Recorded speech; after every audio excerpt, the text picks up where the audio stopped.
Welcome, friend. My name is Sarah Turner. I'm a freelance medical copywriter and copywriting mentor. I want to chat with you today about whether or not you should switch your copywriting niche.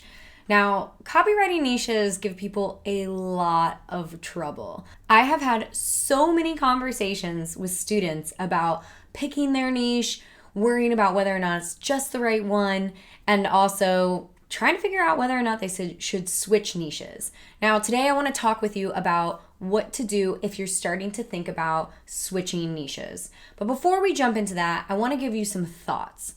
So here's the thing about picking a niche. First and foremost, you don't have to pick a niche, but I really think it's a good idea, especially when you're starting out, and here's why.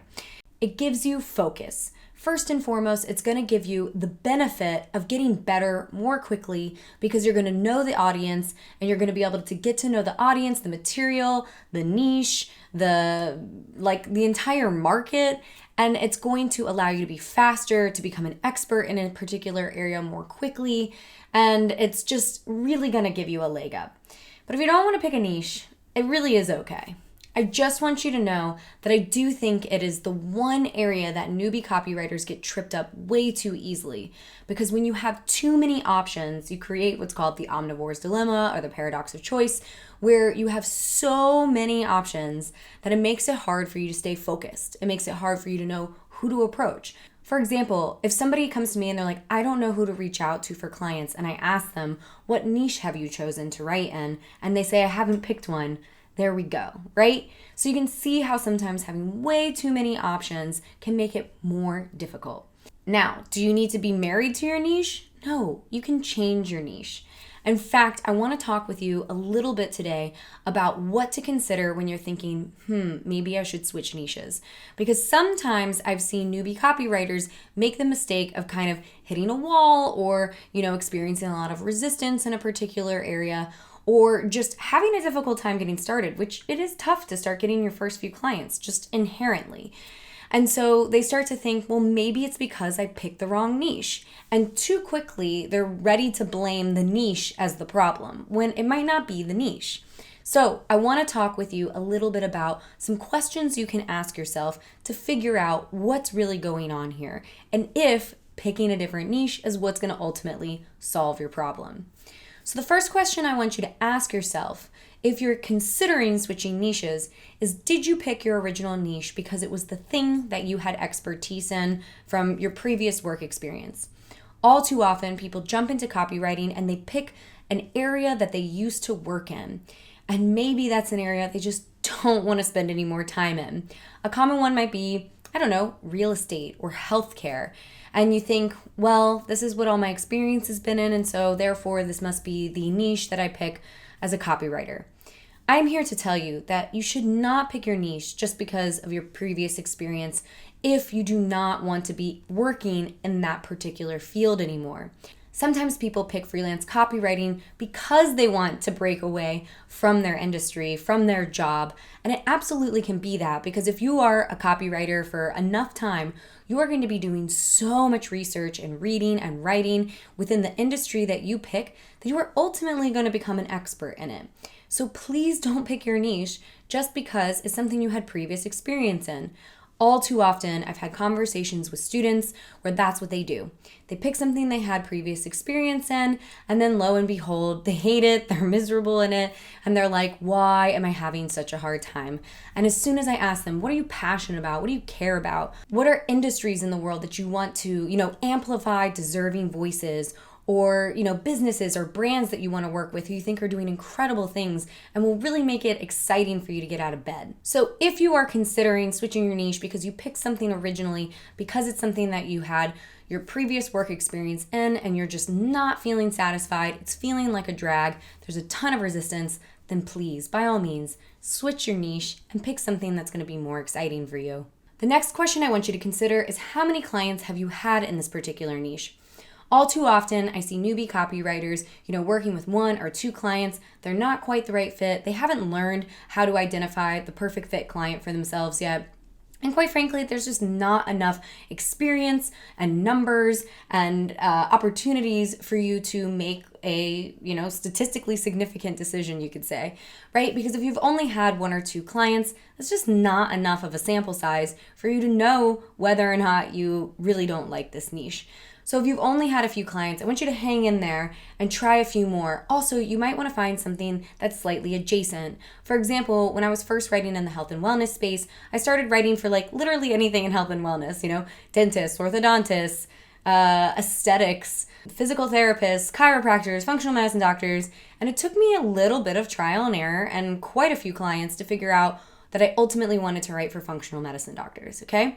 So if you have only had a few clients, you might just need to kind of tweak and look for clients that are similar and adjacent, but not quite what you've been going after, which kind of brings me to my next point. I also want you to ask yourself, are the clients you've been working with too small?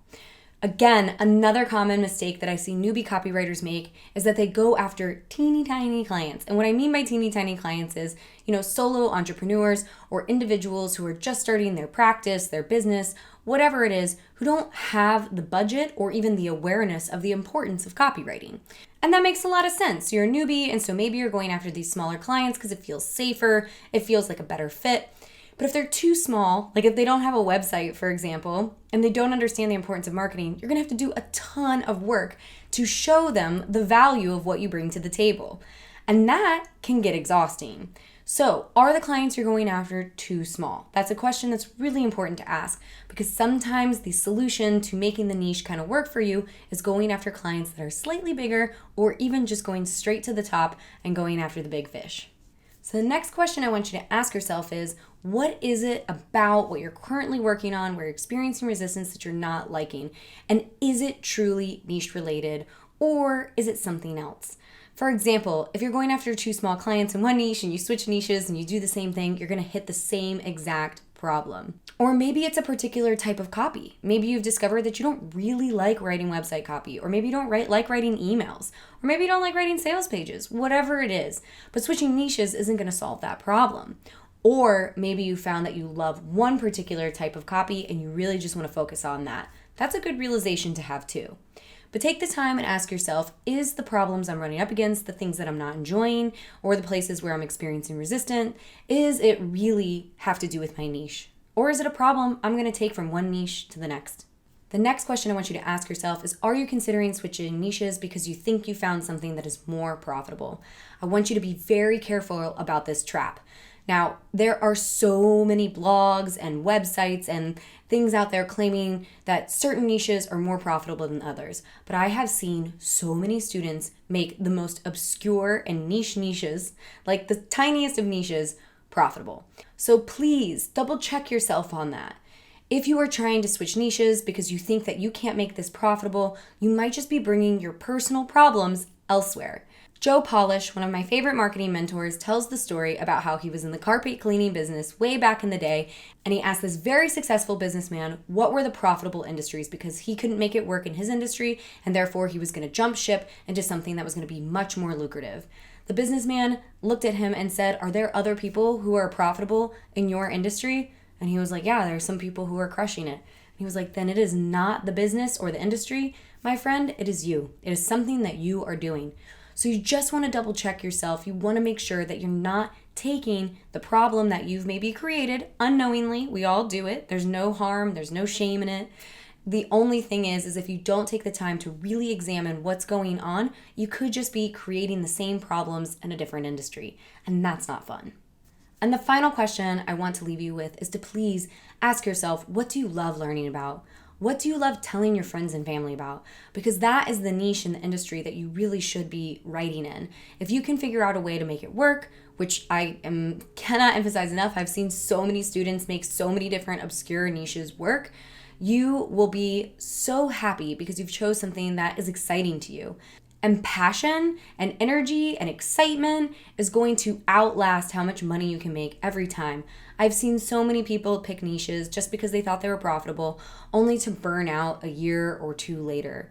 So know yourself and take a hard look at your processes to make sure you can really accurately diagnose the problem. In fact, it's a good idea to have another copywriter look over the different marketing elements you're using, the outreach pieces, how you're connecting with clients, and have another set of eyes to kind of look over it and to make sure there's not something glaringly obvious that could just be simply corrected to suddenly make the niche that you're currently in work for you. The final thought I want to leave you with is that switching niches is not that big a deal.